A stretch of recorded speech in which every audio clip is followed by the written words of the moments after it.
मुख्यमंत्री पुष्कर सिंह धामी ने मंगलवार को राज्य जनजाति शोध संस्थान में जनजातीय गौरव दिवस के अवसर पर आयोजित आदि गौरव महोत्सव को संबोधित करते हुए प्रदेश में जनजाति समाज की कला संस्कृति संरक्षण हेतु कार्पस फंड की स्थापना की घोषणा की। उन्होंने कहा कि प्रदेश में प्रतिवर्ष जनजाति गौरव दिवस का आयोजन किया जाएगा। जनजातीय क्षेत्रों के विकास के प्रति प्रतिबद्धता व्यक्त करते हुए मुख्यमंत्री ने कहा कि सीमांत क्षेत्रों में जनजातीय छात्रों की बेहतर शिक्षा व्यवस्था हेतु आवासीय विद्यालयों की स्थापना पर विचार किया जाएगा। इस अवसर पर मुख्यमंत्री ने जनजाति कल्याण समिति को भवन हेतु भूमि उपलब्ध कराए जाने की भी बात कही। मुख्यमंत्री ने दी जनजातीय गौरव दिवस की शुभकामना। मुख्यमंत्री ने इस अवसर पर जनजातीय गौरव दिवस की शुभकामनाएं देते हुए कहा कि आजादी के अमृत काल में भगवान बिरसा मुंडा के आशीर्वाद से हमारा देश अपने अमृत संकल्पों को पूर्ण करने में अवश्य सफल होगा। मुख्यमंत्री ने कहा कि हमारा जनजातीय समाज हमारे वट वृक्ष रूपी देश की मजबूत जड़ के समान है। जनजातीय समाज का मजबूत और आत्मनिर्भर बनना हमारे देश और प्रदेश की उन्नति के लिए आवश्यक है। देश के स्वतंत्रता संग्राम में जनजातीय समाज का उल्लेखनीय योगदान के कारण ही पिछले वर्ष आदरणीय प्रधानमंत्री ने प्रत्येक वर्ष की 15 नवंबर को जनजातीय गौरव दिवस के रूप में मनाए जाने की घोषणा की थी।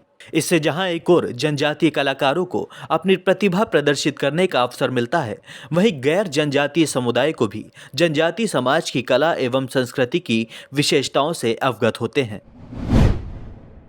संकल्पों को पूर्ण करने में फलीभूत होगा भगवान बिरसा मुंडा का आशीर्वाद।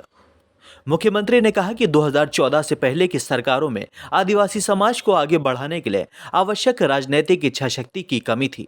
उन्होंने आदिवासी समाज के व्यवसायिक हितों पर कोई ध्यान नहीं दिया।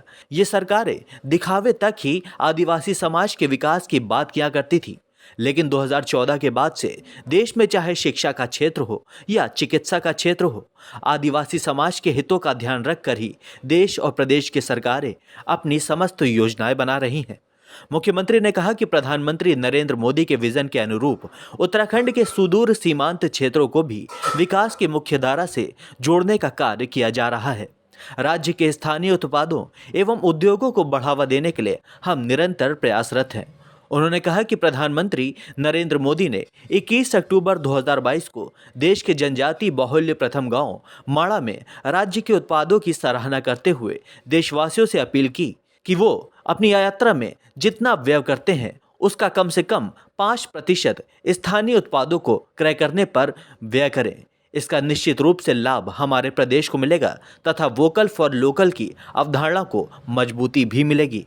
मुख्यमंत्री ने कहा कि माड़ा में उनके द्वारा राज्य के सीमांत गांव माड़ा को अंतिम स्थान पर प्रथम गांव संबोधित करने पर प्रधानमंत्री ने अपनी सहमति जताते हुए देश के सभी सीमांत गांवों को अंतिम के बजाय प्रथम गांव कहा गया है।